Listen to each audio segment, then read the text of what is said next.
آج ہم جو کچھ انویسٹ کریں گے ان بچوں کے اندر، کل یہی ہمیں فائدہ دینے والا ہے. اس لیے اچھے ماں باپ کی ہمیشہ سے یہ فکر ہوتی ہے کہ ہمارے بچے ہمارے بعد کیا کریں گے، یعنی اب بھی ہمارے ہوتے ہوئے بھی، اور جب ہم دنیا میں نہیں ہوں گے، جب ہم ان کے سر پر نہیں ہوں گے تو اس وقت پھر وہ کیا کریں گے. اسی لیے ہم دیکھتے ہیں کہ جب ابو سلمہ رضی اللہ عنہ کی وفات کا وقت آیا، یہ سلسلہ صحیحہ کی حدیث ہے، تو ام سلمہ کہنے لگی کہ آپ مجھے کس کے سپرد کر کے جا رہے ہیں؟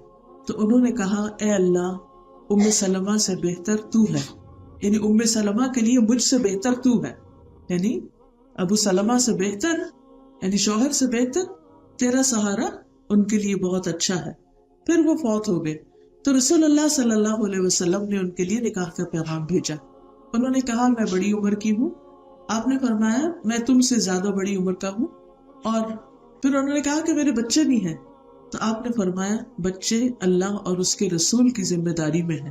تو اس سے یہ بات پتہ چلتی ہے کہ اگر کوئی شخص کسی ایسی عورت سے شادی کرتا ہے کہ جو بچوں والی ہے تو اسے پھر صرف اس عورت کی ذمہ داری نہیں لینی چاہیے، بلکہ اگر بچے ساتھ آئے ہیں تو ان کی تعلیم و تربیت کی بھی فکر کرنی چاہیے.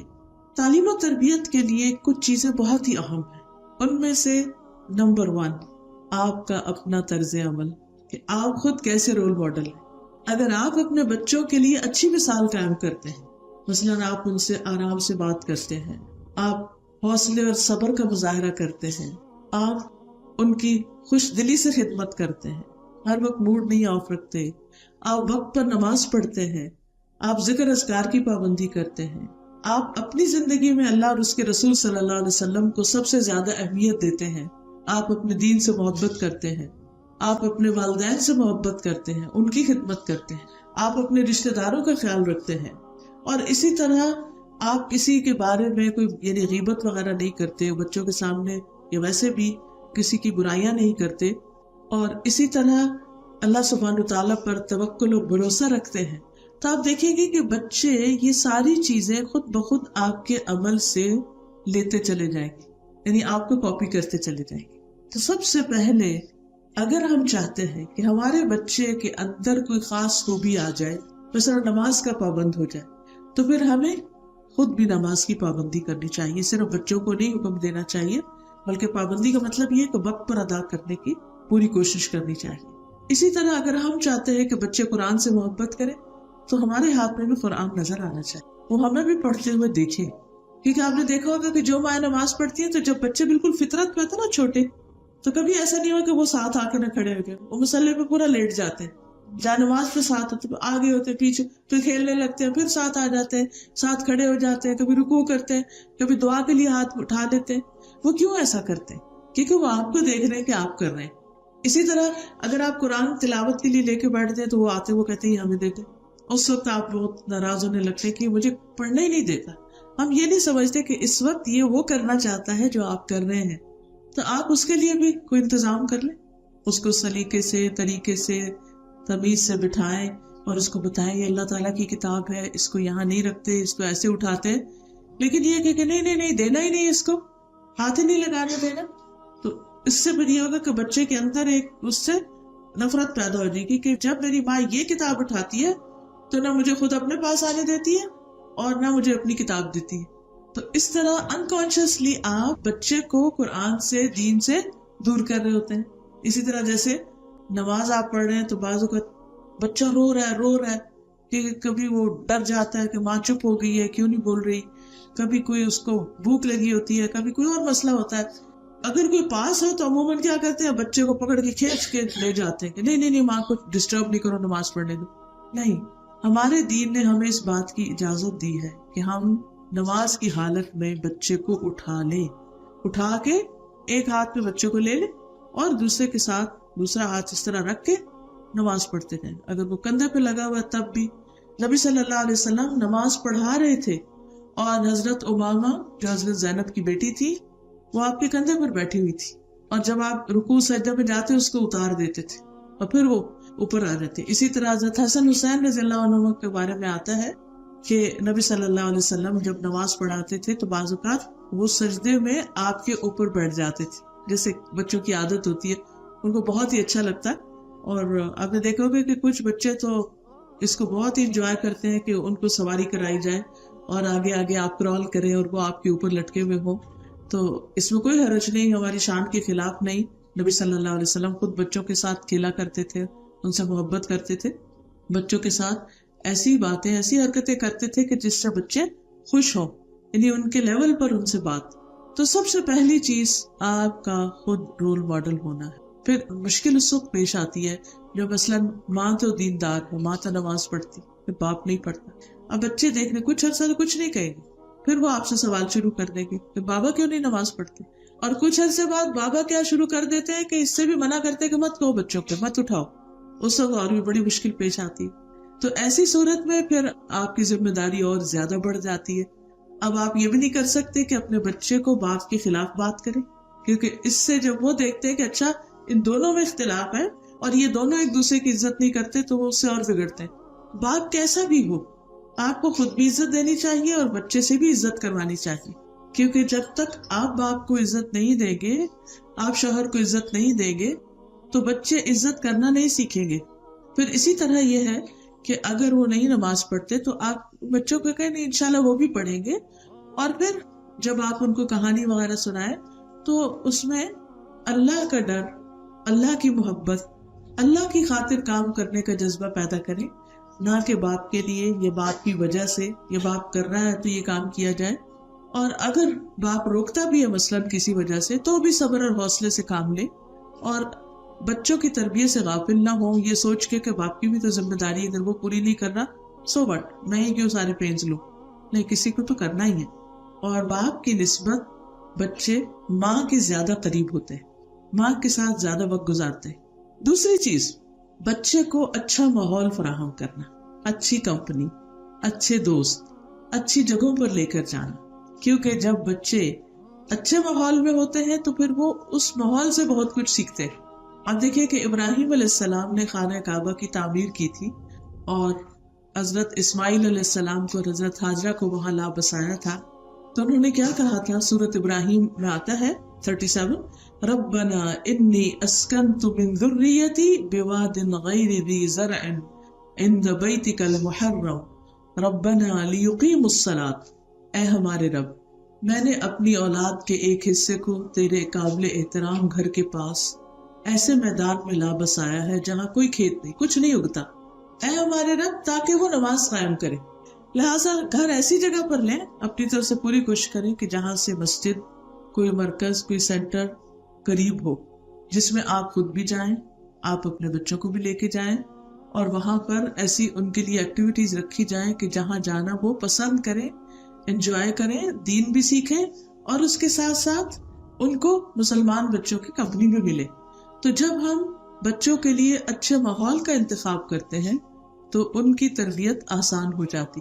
اور اگر آپ ہر وقت ان کو صرف مال میں لے کے جا رہے ہیں، جائزہ رسی جا رہے ہیں، ادھر ادھر گھوم پھر رہے ہیں، تو پھر ان کی دلچسپی، ان کا شوق اور ان کی خواہش صرف یہی ہوگی کہ ہم فن والی جگہوں پر گھومتے پھرتے رہیں. ٹھیک ہے، ٹو سم ایکسٹینٹ بچوں کی زندگی میں حلال جائز فن بھی ہونا چاہیے، لیکن اس کا یہ مطلب نہیں کہ سارا وقت انسان صرف ایسی ہی چیزوں کی طرف رہے. اب آپ دیکھیے کہ اگر خواتین کے اندر خود بازار کی بہت محبت ہے اور ضروری چیزوں کے علاوہ وہ غیر ضروری چیزوں کے لیے بازار میں ہر روز بس صرف جسٹ فار فن جاتی رہتی ہے، تو اب روز بچے بھی جا رہے ہیں، وہ دیکھ رہے ہیں، تو وہ کیا سمجھیں گے کہ یہی زندگی کہ کھاؤ پیو کام کرو اور پھر اس کے بعد گھومنے پھرنے چلے جاؤ. ٹھیک ہے، گھومنے پھرنے کا بھی ایک وقت ہونا چاہیے، لیکن اس کے ساتھ ساتھ بچوں کی دینی تعلیم کے لیے ان کو مسجد لے جانے کا بھی اہتمام کرنا چاہیے. آپ دیکھیے کہ جب آپ کسی ایسے ملک میں ہوتے ہیں جہاں پر سبھی مسلمان رہتے ہیں تو وہاں بھی کئی مسائل ہوتے ہیں، لیکن کچھ مسائل نہیں بھی ہوتے کہ بچے 5 وقت مسجد سے اذان کی آواز سن رہے ہیں، آٹومیٹیکلی وہ دن میں کئی دفعہ اللہ کا نام سنتے ہیں.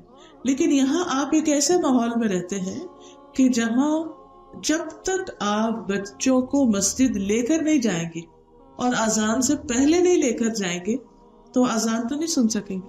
ٹھیک ہے، آپ کہیں گے کہ ہم نے وہ گھر میں بھی لگائی ہوئی ہے گھڑی اور اس میں سے اذان کی آواز آ جاتی ہے. ٹھیک ہے، اچھی بات ہے، لگانی چاہیے، تاکہ یاد دہانی رہے.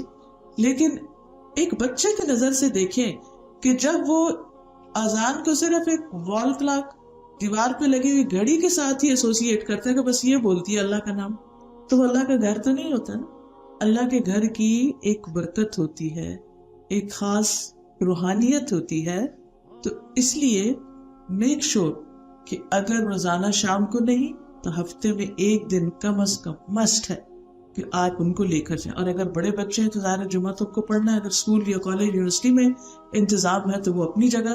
لیکن ایسے مراکز کا قائم کرنا، ایسی جگہوں کو بنانا صدقہ جاریہ بھی ہے اور کمیونٹی کی ضرورت بھی ہے. تو مجھے دیکھ کے بہت خوشی ہوئی کہ اس ایریا میں بھی آپ لوگوں کے لیے جگہ موجود ہے. اب آپ سب کا فرض بنتا ہے کہ مل کر آپ اس جگہ کو آباد کریں. مدرس خود والنٹیئر کریں، آگے بڑھیں. انہوں نے جو کچھ سیکھا ہوا ہے وہ مل جل کے بچوں کو سکھائیں. مدرس آپس میں ایک دوسرے کو ہیلپ کریں، پیرنٹنگ ٹپس کو ایک دوسرے کے ساتھ شیئر کریں. جس طرح ہم بہت سے کھانے کپڑوں کے بارے میں پوچھتے رہتے ہیں، یہ کہاں سے لیا، وہ فلاں چیز کہاں سے ملتی ہے، وہ کہاں سے اچھا ہوتا ہے، یہ کیا ہوتا ہے، اس کو کیسے کرتے ہیں، دنیا کی ساری چیزیں ہم سیکھتے ہیں. اسی طرح بچوں کی تربیت کرنا بھی سیکھے. یہ بھی کرنے کا ایک کام ہے اور اس کو بھی باقاعدہ سیکھنا چاہیے. ٹھیک ہے، آج ایک لیکچر اور میں چند مشورے آپ کو دے دوں گی، دس از جسٹ ون لیکچر. اس کے علاوہ بھی بہت کچھ مٹیریل موجود ہے کہ جس سے ہم باقاعدہ سیکھ سکتے ہیں. اور جو جو بچہ گرو کرتا ہے ہمیں بھی اپنے اس علم میں گرو کرنا چاہیے کہ ہم بچوں کی نفسیات کو سمجھتے ہوئے ان کے ساتھ اچھا معاملہ کریں، کیونکہ وہ ہماری سب سے بہترین کمائی ہے، سب سے بہترین انویسٹمنٹ ہے، سب سے بہترین صدقہ جاریہ ہے. تو جتنی اچھی تربیت ہوگی اتنے ہی اچھے آپ دنیا میں بھی آرام سکون سے رہیں گے اور آخرت کے اعتبار سے بھی. اور سب سے بڑی بات یہ ہے کہ جہاں ہمیں فکر ہوتی ہے کہ ہمارے بچے دنیا میں بہت نام پیدا کریں، انسانیت کی خدمت کریں، اچھے اچھے کام کریں، وہاں ہمیں اس سے زیادہ فکر ہونی چاہیے کہ ہمارے بچے آخرت کی آگ سے بچ جائیں. سورۃ التحریم آیت نمبر 6 میں اللہ تعالیٰ فرماتے ہیں، یا ایھا الذین آمنوا قوا انفسکم واہلیکم نارا. اے لوگوں جو ایمان لائے ہو، ایمان والوں کو خطاب کیا جا رہا ہے. قوا انفسکم، بچاؤ اپنے آپ کو، واہلیکم، اور اپنے گھر والوں کو. کس سے؟ نارن، آگ سے. خود بھی آگ سے بچو اور بچوں کو بھی آگ سے بچاؤ. اور آپ دیکھیے کہ یہ آگ دنیا کی آگ نہیں ہے، یہ آگ آخرت کی آگ ہے جو دنیا کی آگ سے 69 ٹائمز زیادہ سخت ہے، زیادہ شدید ہے. اس کو تو انسان دور سے دیکھنے کا بھی حوصلہ نہیں کر سکتا. کہاں یہ کہ ہم اللہ کی نافرمانی کر کے وہاں جا پہنچے. اس لیے یہ ہماری بنیادی ذمہ داریوں میں سے ہے کہ ہم اپنے بچوں کی آخرت کی فکر کریں. ہم اپنے بچوں کی اچھی تعلیم کے لیے، اچھی دنیا کے لیے کیسی کیسی کوشش کرتے ہیں. ایک ملک چھوڑ کر دوسرے ملک چلے جاتے ہیں. کیوں؟ تاکہ ہمارے بچے ایک بہتر ماحول میں پلے، تاکہ ان کو زیادہ بہتر ایجوکیشن ملے، تاکہ وہ زیادہ بہتر انسان بن سکیں. اچھی بات ہے، لیکن اس کے ساتھ ساتھ ایک اور ذمہ داری بھی بڑھ جاتی ہے، وہ یہ کہ جہاں ان کی دنیا اچھی ہو، ان کی آخرت ان کی دنیا سے بھی زیادہ اچھی ہو. یہ ہمارا گول ہونا چاہیے. اور اگر آپ تربیت کرتے کرتے اس میں کامیاب ہو گئے، آپ کے بچے بہت اچھے گریڈز لے رہے ہیں، بہت اچھا پڑھ رہے ہیں، ان کو انٹرسٹ ہے، ان کو شوق ہے، انہیں لائف کا ایک گول ملا کہ ہاں انہوں نے یہ بننا ہے. اور یہ بچپن سے ہی بچوں کے اندر ایک چیز آ جاتی ہے. کبھی پیرنٹس ڈالتے ہیں، کبھی ان کا اپنا بھی ایک شوق ہوتا ہے. لیکن کل ہی ایک بچہ بتا رہا تھا کہ وہ ینگ لڑکوں کی کلاس لیتا ہے، 13-14 سال کے بچوں کی. تو وہ بتانے لگا کہ میں نے سب بچوں سے سوال کیا کہ مجھے یہ بتاؤ کہ تم بڑے ہو کر کیا بنو گے، تمہیں کیا کرنا ہے اس دنیا میں. کہتے ہیں ایک بچے کے پاس بھی کوئی واضح آئیڈیا نہیں تھا، اس کو کوئی پتہ نہیں تھا اس نے کیا کرنا. our generations are lost. ٹھیک ہے، بنیں گے تو جو اللہ چاہے گا بنیں گے، لیکن کچھ اپنے بھی تو خواب ہونے چاہیے، کوئی اپنی بھی تو سوچ ہونی چاہیے. اور اس معاملے میں بھی والدین کو ایک رہنمائی دینی چاہیے، اور ان کے جو ایک قدرتی ان کے اندر پوٹینشیل ہوتا ہے، ایک فطری شوق ہوتا ہے، اس کو ابھارنا بھی چاہیے، اس کی کیئر بھی کرنی چاہیے. ہمیں صرف اپنی خواہش ہی ان کے اوپر مسلط نہیں کرنی چاہیے کہ میرے مائنڈ میں یہ کہ میرا بچہ فلاں بن جائے، لیکن ضروری نہیں کہ وہ بن سکے. اس سے بھی بعض اوقات ہمیں پھر بہت فرسٹریشن ہوتی ہے اور ہم روتے رہتے ہیں کہ ہم تو یہ چاہتے تھے اور اس نے ہماری توقعات پہ پانی پھیر دیا. بہرحال اس وقت میں آپ سے یہ بات کروں گی کہ ہم بچوں کے ساتھ